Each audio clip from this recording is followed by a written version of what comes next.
रहमतुल्लाहि वबरकातुहू। उम्मीद करता हूँ आप सब लोग खैर वफियत से होंगे। तो आज मैं आपके साथ शेयर करने लगा हूँ फिजिक्स का जो मॉडल पेपर फेडरल बोर्ड की वेबसाइट पे आया हुआ है। उसमें से बहुत से क्वेश्चन रिपीट होते हैं, तो वो क्वेश्चन मैं आपको उसके एमसीक्यूज क्वेश्चन करवाने लगा हूँ। एमसीक्यूज आपके पास है, which one of the following instrument is most suitable for measuring thickness of the book. तो बुक की थिकनेस मेजर करने के लिए हम वर्नियर कैलिपर इस्तेमाल करेंगे। तो इसका आंसर आपके पास डी रहेगा। उसके बाद सेकंड हमारे पास एमसीक्यूज है, acceleration of bodies falling freely. Acceleration कितना होता है जब कोई चीज गिर रही होती है, तो हमेशा वो सेम रहता है तमाम मैसेज के लिए, सेम फॉर ऑल बॉडीज। तो इसका आंसर जो रहेगा वो आपके पास सी रहेगा। तीसरा आपके पास है, the coaster car move around the loop the track provide.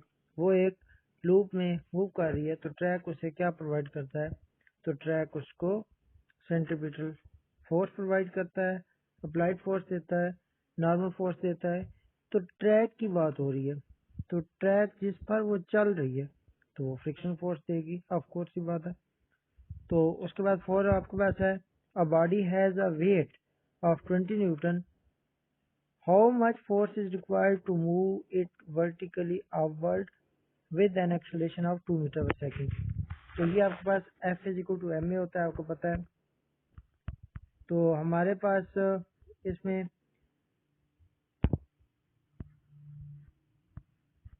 आपके पास अब इसमें दिया हुआ है जी टोटल मैस, टोटल आपको वेट दिया हुआ है, F is equal to W भी होता है।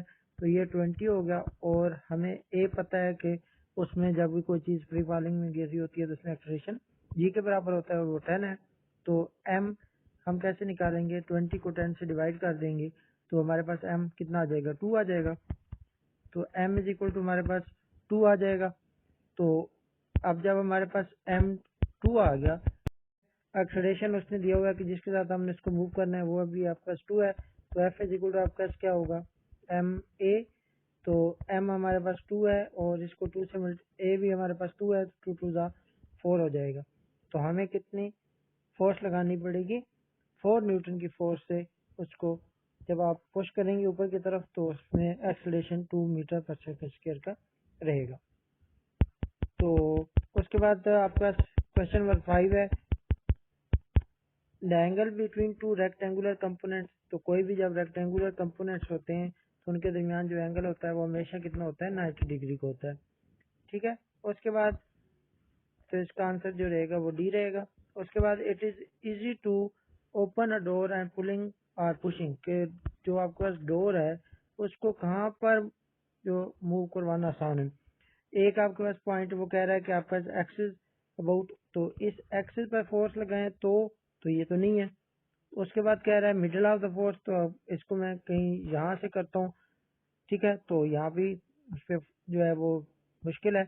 उसके बाद कॉर्नर्स ऑफ द डोर, यहाँ से या यहाँ से, तो इसमें वेट डिस्ट्रीब्यूशन जो है वो है थोड़ी सा फर्क आ जाता है।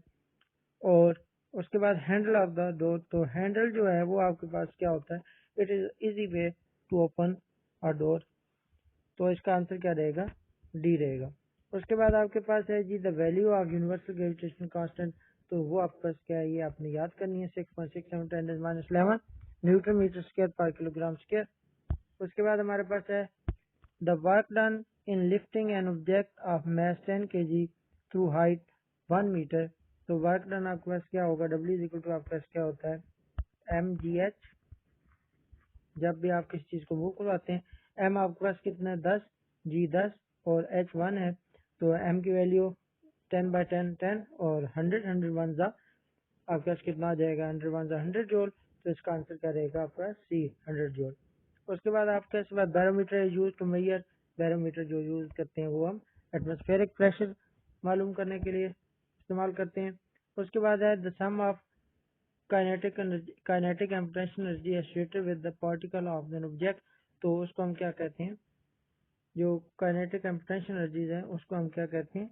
इंटरनल एनर्जी आप कहते हैं।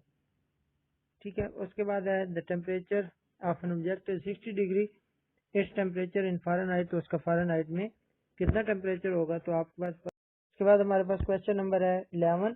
उसमें कहता है कि the temperature of an object is 60 centigrade temperature in Fahrenheit. तो फ़ारेनहाइट में निकालने के लिए हमारे पास फार्मूला होता है F is equal to 9/5 C plus 32। ठीक है, 5C तो C की जगह 60 आ जाएगा, तो ये आ जाएगा 9/5 इंटू 60 प्लस 32।